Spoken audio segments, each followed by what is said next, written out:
Radio Claret América presenta Sediento de ti, la palabra, fuente de vida, con el sacerdote misionero claretiano Tony Díaz.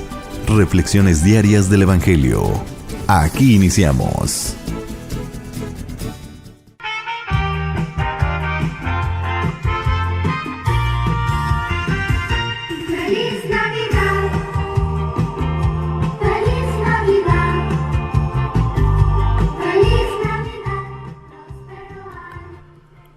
Bienvenidos hermanos a nuestras reflexiones del Evangelio del día. Hoy es el tercer día dentro de la octava de Navidad. Hoy celebramos la fiesta de San Juan Apóstol y Evangelista. El Evangelio de hoy viene de Juan capítulo 20 versículos 2 al 9. El primer día después del sábado, María Magdalena vino corriendo a la casa donde estaban Simón Pedro y el otro discípulo, a quien Jesús amaba. Y les dijo: «Se han llevado del sepulcro al Señor y no sabemos dónde lo habrán puesto». Salieron Pedro y el otro discípulo camino del sepulcro. Los dos iban corriendo juntos, pero el otro discípulo corrió más aprisa que Pedro y llegó primero al sepulcro. E inclinándose, miró los lienzos puestos en el suelo, pero no entró. En eso llegó también Simón Pedro, que lo venía siguiendo, y entró en el sepulcro. Contempló los lienzos puestos en el suelo y el sudario que había estado sobre la cabeza de Jesús, no puesto con los lienzos en el suelo, sino doblado en sitio aparte.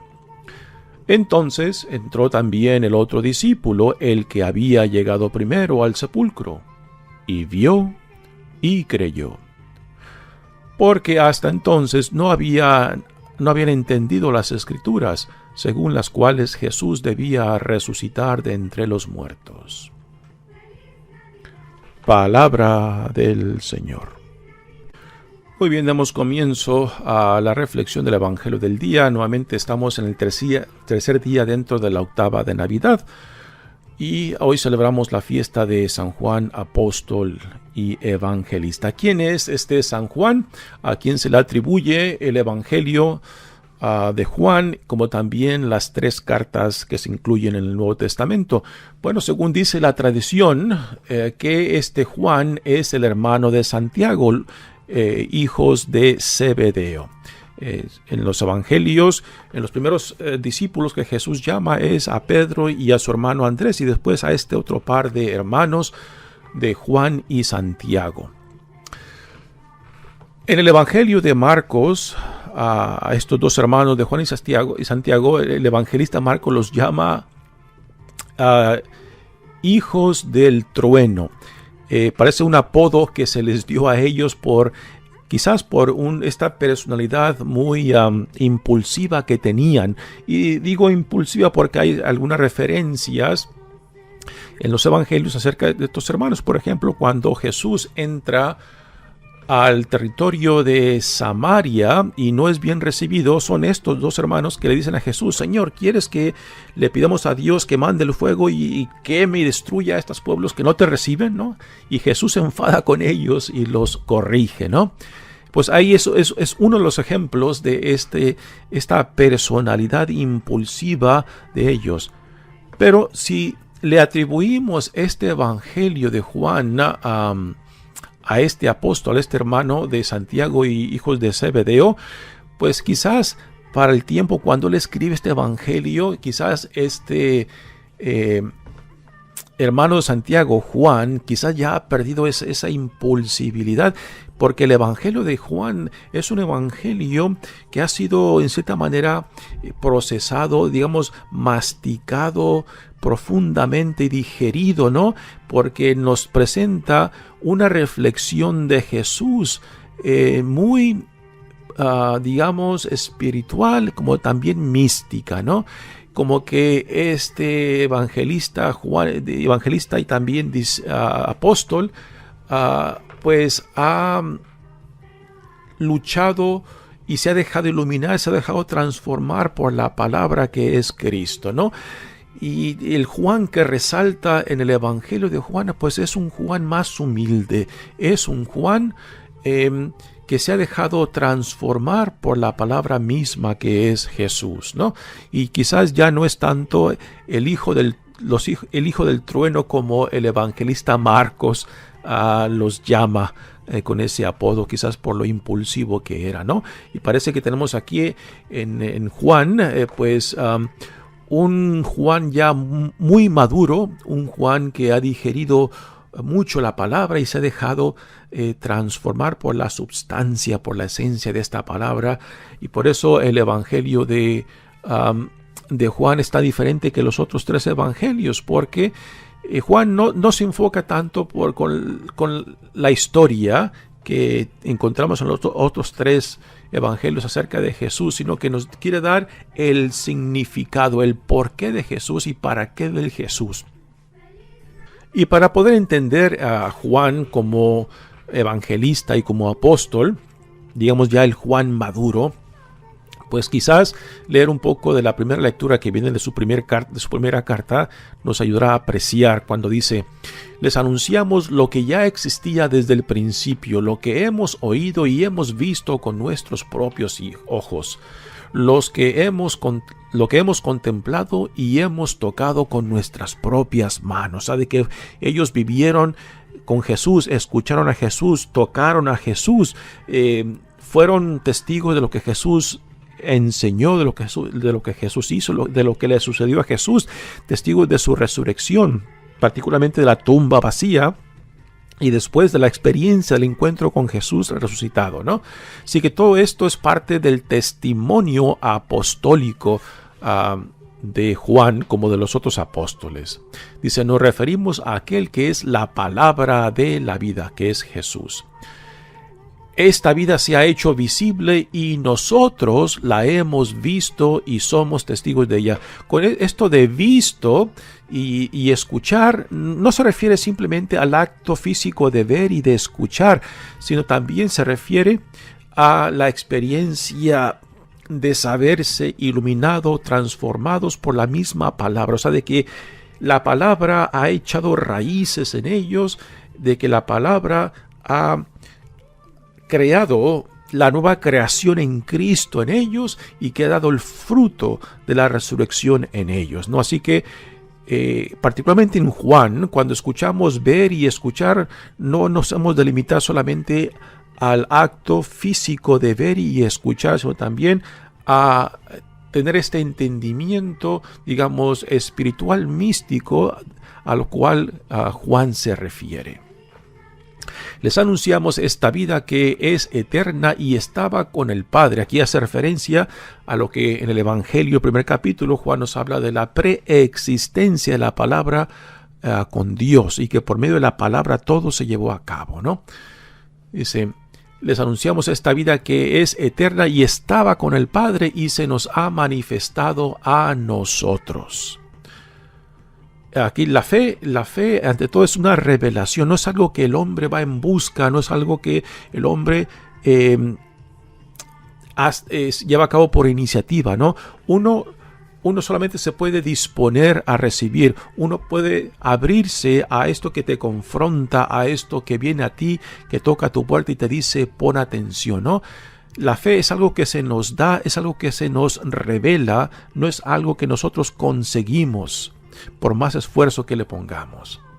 Les anunciamos pues lo que hemos visto y oído, nuevamente esta idea de ver y escuchar, para que ustedes estén unidos con nosotros y juntos estemos unidos. Nuevamente aquí el concepto de la unidad, ¿no? Y esto es un tema que tristemente hemos perdido mucho en la iglesia y en el mundo, ¿no? El sentido de que somos parte de una misma esencia. Esto es lo que se nos revela en la encarnación, de que el Hijo y el Padre con el Espíritu Santo son una misma cosa, una misma esencia, una misma realidad, y que nosotros, cuando nacemos por el Espíritu, entonces nos recuerda de que somos partes de esta misma esencia que hay entre el Hijo y el Padre y el Espíritu Santo, de que somos parte de una misma realidad, de que no hay una separación, no hay una distinción, ¿no? De que así como el Padre y el Hijo son uno, igualmente nosotros somos uno con el Hijo y con el Padre y entre nosotros. Este sentido de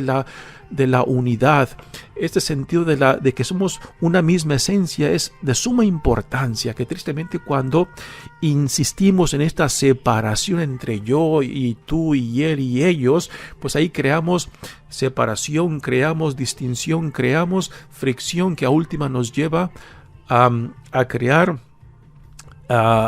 no solamente la separación, sino también la violencia que existe en el mundo de hoy, cuando no caemos en cuenta de que somos de la misma esencia, de la misma substancia, ¿no?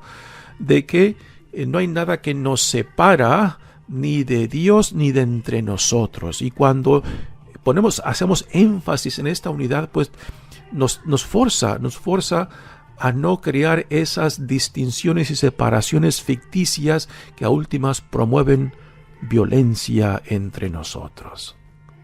Y cierra la primera lectura diciendo: les anunciamos pues lo que hemos visto y oído, para que ustedes estén unidos con nosotros y juntos estemos unidos con el Padre. Somos de una misma unidad, una misma esencia, ¿no? Les escribimos esto para que se alegren y su alegría sea completa.